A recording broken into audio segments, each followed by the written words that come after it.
한 번은 기도 문제로 어려움을 겪던 어느 부인이 찾아와 제게 조언을 구했습니다. 그분 말씀이 예전에는 기도하기를 좋아했고 기도의 힘을 전적으로 믿었답니다.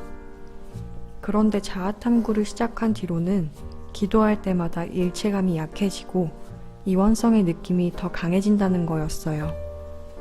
그분은 기도를 하려면 반드시 기도하는 사람과 그 대상인 하느님이 있어야 한다고 믿었는데 자아탐구를 하면서 오직 하나의 의식만이 존재하고 그것이 여러 형태로 나타날 뿐임을 알게 된 겁니다.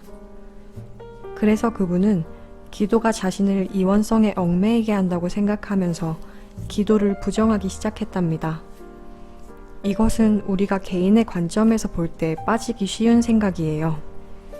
하지만 순수한 존재의 관점에서 보면 절대자에게 드리는 찬송과 기도는 비이원론에서 하는 명상과 다르지 않아요.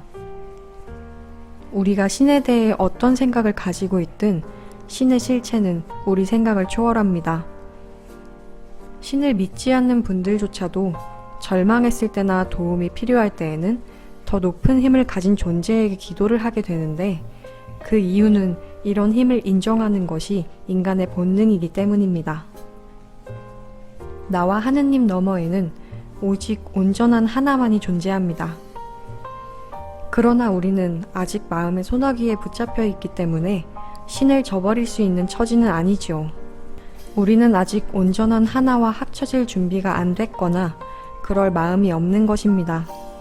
진리를 간절히 구한다면 절대자에 대한 친밀감이나 신뢰감으로부터 기도가 저절로 우러날 것입니다. 이런 기도가 나올지도 모르죠. 제가 저라고 생각하는 모든 것을 여기 당신의 발밑에 내려놓습니다. 저를 받아주소서. 이것이 바로 자아탐구와 기도가 만나는 지점입니다.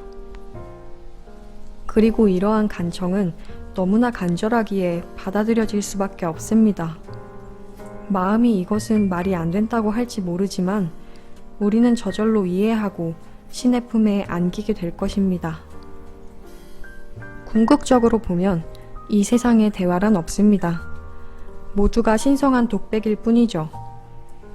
실제로는 둘이 아닌 오직 하나의 실체만 존재하기 때문입니다. 그리고 그 하나가 여러 형상을 띨 뿐입니다. 이렇게도 말할 수 있겠네요. 이원성이라는 것이 어떤 의미를 가졌다면 이는 절대자를 사랑하고 경배하는 것이며 최상의 의미로 볼 때 절대자가 스스로 자신을 찬미하는 것과 같다고 말입니다.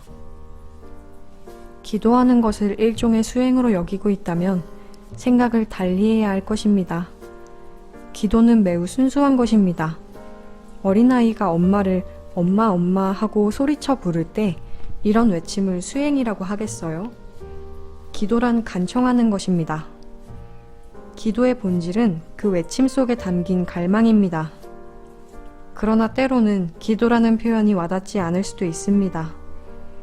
그럴 경우 내키지 않는데 굳이 기도를 할 필요는 없습니다. 그 대신 자아탐구에 강하게 끌린다면 이렇게 내면을 바라볼 수 있는 은총과 능력 역시 신으로부터 나온다는 사실을 명심하세요.